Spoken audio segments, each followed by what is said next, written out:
London Heathrow, host to 78 million passengers, nearly 500,000 flights, and one very unusual animal reception centre. Animals passing through Heathrow come here to be checked in. Oh, he's really cute. Also known as the Ark, it's equipped to welcome almost any species through its doors. Its feet are massive, not that big. From reptiles and livestock to pets and predators. It's up to the Ark to make sure everyone is clear to enter the country. Oh, textbook, Dan, textbook. More than 200,000 animals passed through last year alone. And its dedicated team of over 40 staff are on hand every hour of every day. Where's your water pot? And are always prepared to expect the unexpected. Ooh.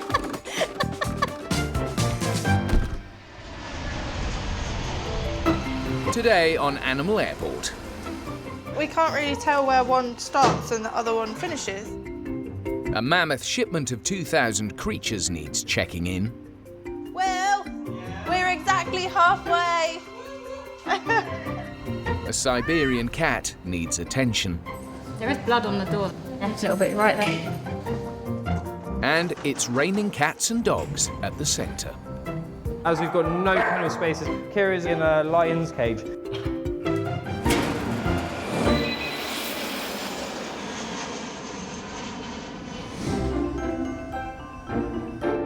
The Animal Reception Centre checks in every live creature that's flying home to the UK via Heathrow Airport, as well as those in transit to other destinations.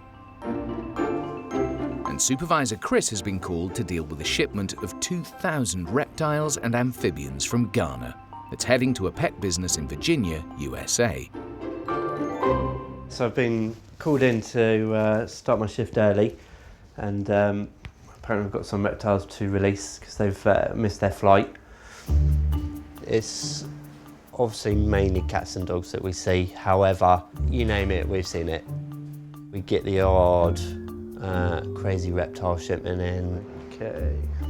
Although it's not often, it's nice to be here when they do come through.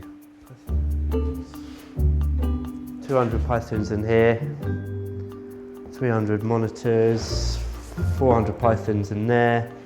We've got some chameleons, tree frogs, baboon spiders, centipedes.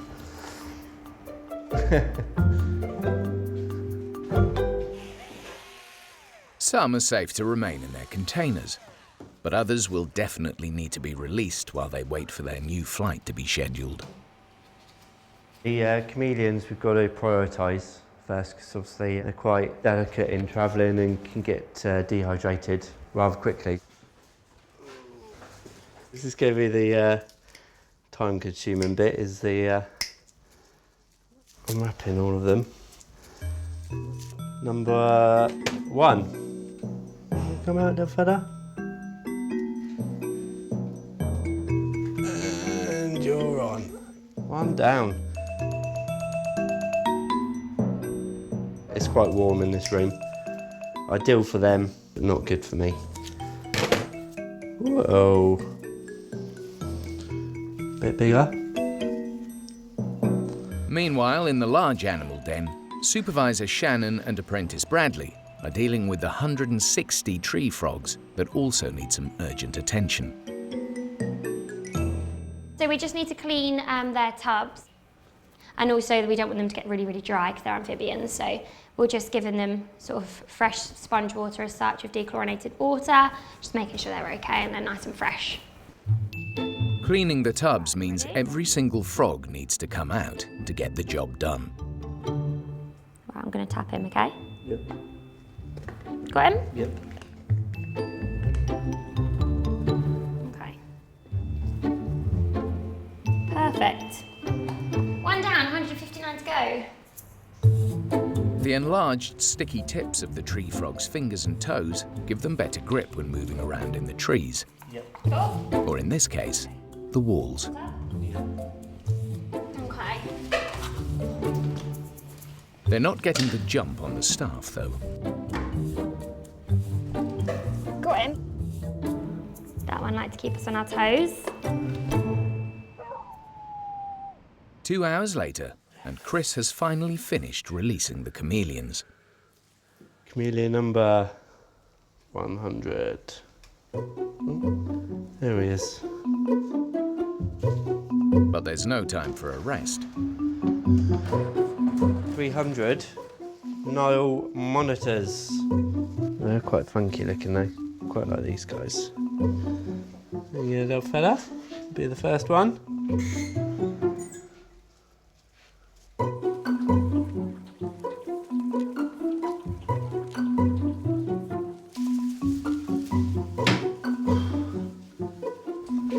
And lastly, 380 Bosque monitor lizards.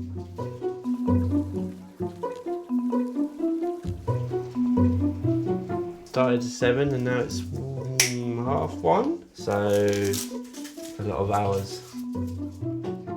The only bit left now is for earlies to box them up again for an afternoon flight. But the task for the morning shift is going to be even trickier. They're just going to be energetic, they're going to be warm, they're just going to be bouncing around.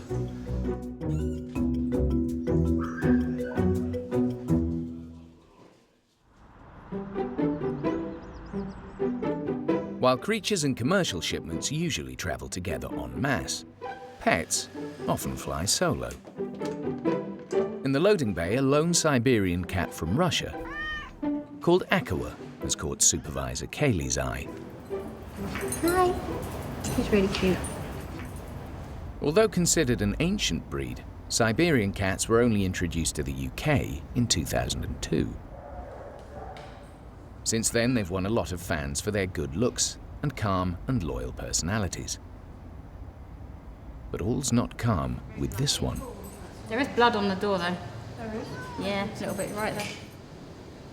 I just see blood on the door, so it's probably pulled a claw, or it's usually pulled a claw. They try and get out. It's not life-threatening. It's just, what's the word I'm thinking of? You know, sort of like. There's a word I'm thinking of. Yeah, it's minor. It's not. It's. Yeah, not catastrophic. Hey, it's not catastrophic. I like it. So there's just a little bit of blood on the box, so we just have to check, make sure she doesn't pull any claws.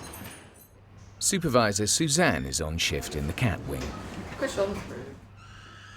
and is tasked with making sure there's nothing more seriously wrong with Aqua.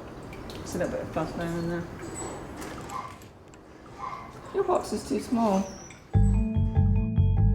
Not only is the container too small, the gaps at the front are too wide, meaning a cat could easily hurt its paws or claws if it reached out. So, with a likely cause identified, the priority now is to figure out if Aqua is injured.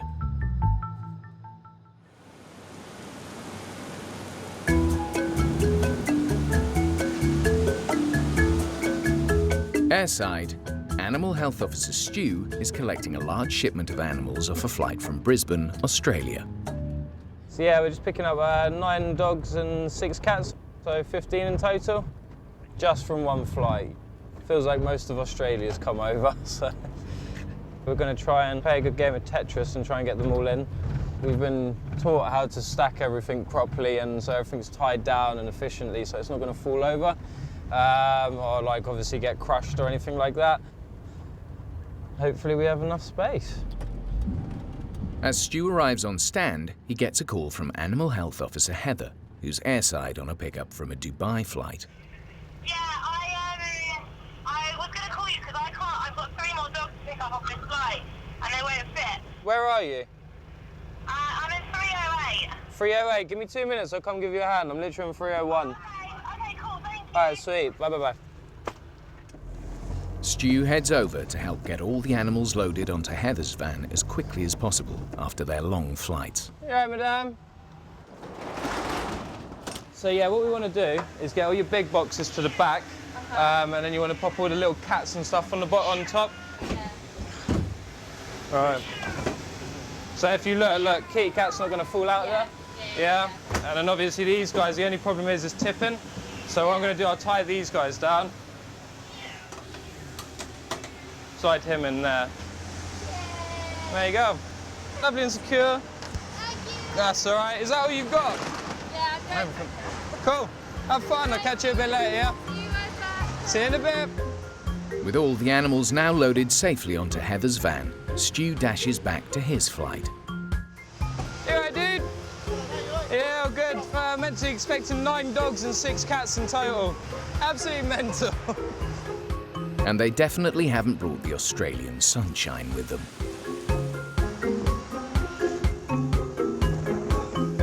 Among the large shipment is a Samoyed dog breed called Kira. Owner Michael is already in reception, waiting to take her home. She's an older pet. She's about 9 years old, but she's pretty chilled out now. As a puppy, she was crazy. We moved over as a family a year and a half ago to the UK, so we're finally bringing her over to join us. I think she left in early somewhere high 29 something. So yeah, let's see how it goes. Luckily, she's got the fur coat to go with it, so I think hopefully it'll be okay. Kira and the other pets who've been in transit for 24 hours are all loaded up, ready for a final dash back to the Ark. Looking forward to getting them back though, so we can get them all out into kennels, get them in some nice warm beds and stuff. Thank you very much, guys.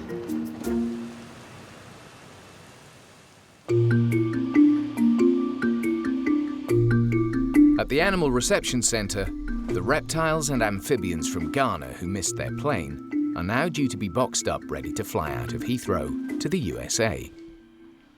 But there's another problem.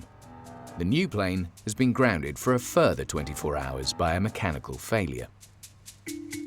And that means supervisors Will and Sean must now also unpack the remaining 1,500 animals so they can be fed and watered.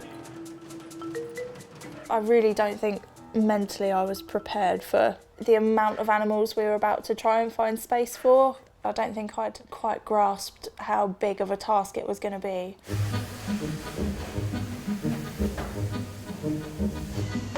Good thing for us when it comes to it, everybody groups together and works well as a team.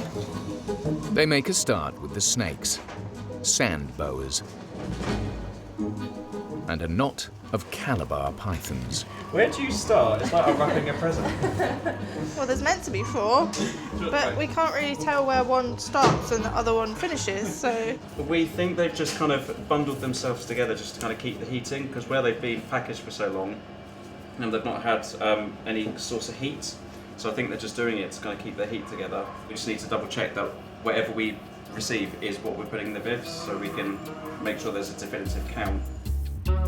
Having identified 4 tails, they move on to the royal pythons. And there are a few more of them. 1 of 800. That's 1, 2, 3. Can't even comprehend how many individuals are in these boxes. Like, a lot of people just be like, oh, it's just a box of reptiles. It's not. It's like 500, 500 snakes in that box who all need your individual care and attention. They are just quite docile. They're living up to their other name of ball python. They're just cuddling up into a little tiny ball. Will, we're exactly halfway.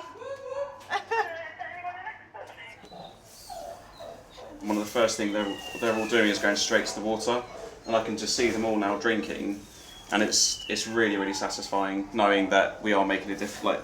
What we're doing is making a difference and making them, helping them. Last one. Thank you. All reptiles released. But tomorrow will bring an even bigger challenge. Repacking every single one of them. Obviously tomorrow we're a bit more pushed for time because obviously they've got to get on that flight. We have to meet that time deadline.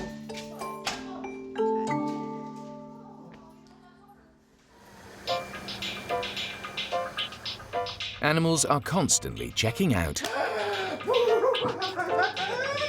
and checking in at the centre. In the cat wing, a recently arrived Siberian cat called Akawa is suspected of having an injured claw. So Supervisor Suzanne is going to check him over. Am I allowed to have a look? Akawa seems to be in a playful mood, despite a potential injury.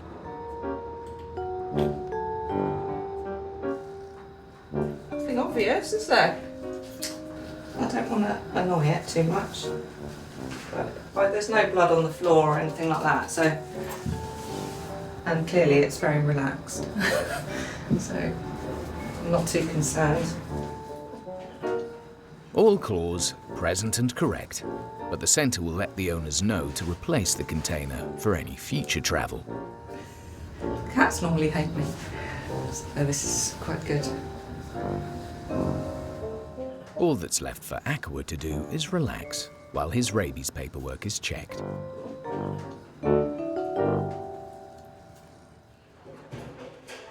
Two hours later, he's cleared as free from rabies, and apprentice Katie can box him back up, ready for departure. Oh, hello. It's in its bed. Meow. It's meowing. Oh, you chunky monkey. Come here.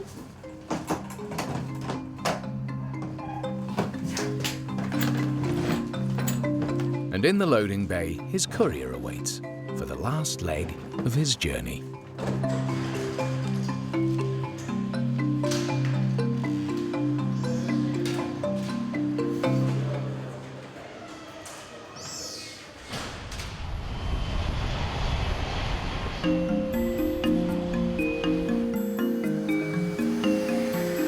Animal Health Officer Stu has just arrived with a van full of pets from an Australian flight, including Kira, a Samoyed dog from Brisbane. There are so many animals, we need trolleys. Oh wow, and there's already so many animals over here. The Ark is already fit to burst with Heather's van from Dubai already unloaded. We've got one big kennel this side left, and we've got a couple of small. Do you see what I've got in my van? No matter how busy the centre, every dog and cat must be let out of their containers while they have their paperwork and ID checked. And that includes Kira.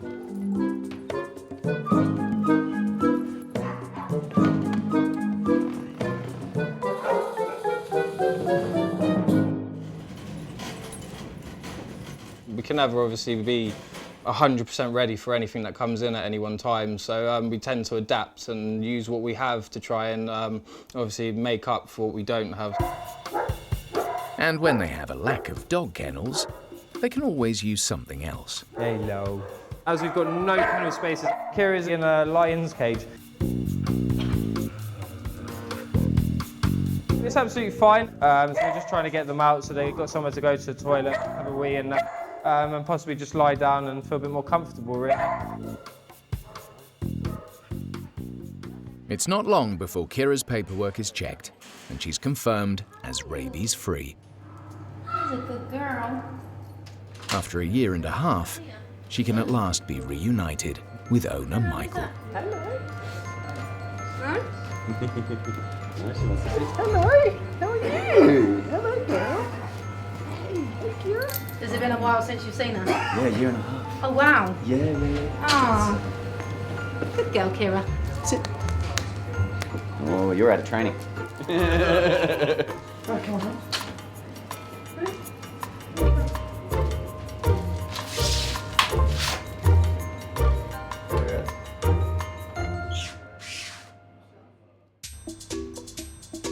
Nearly 2 days after they arrived, it's finally time for the Ark's temporary reptile and amphibian residents to get ready for their connecting flight to the USA.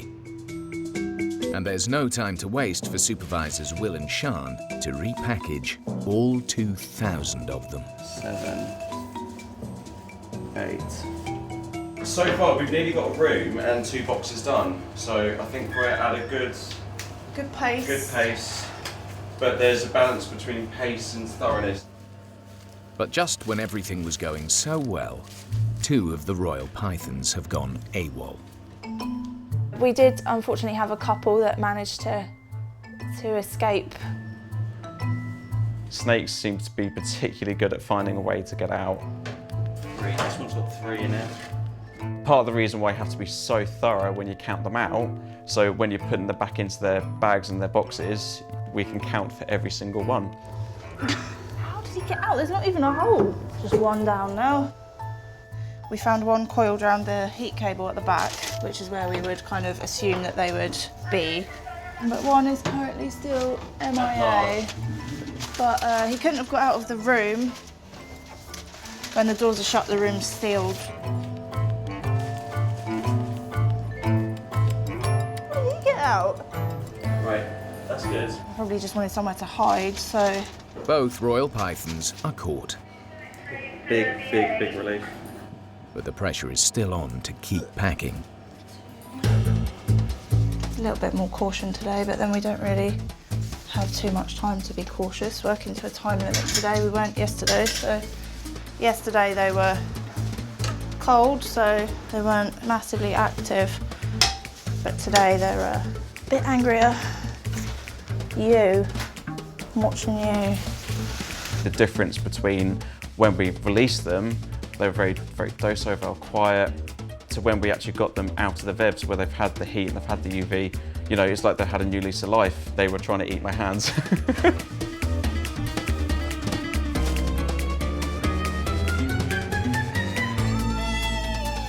Without a nip between them, the last of the 2,000 animals is packed, ready for its flight. I think we saved quite a lot of little lives, I think, by doing that, which is like really satisfying. A lot of people wouldn't kind of think that they were priority, but you know, every single one of them was a priority.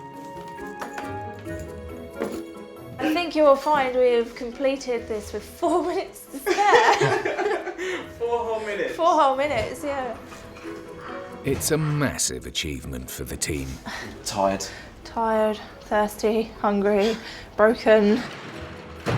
But proud. Yeah, I'm really proud of us. In terms of man hours, I think this is actually the largest consignment I've ever had to deal with. Yeah, we couldn't have done it without everybody, so everyone pulled together as a team, I think. That's teamwork for you.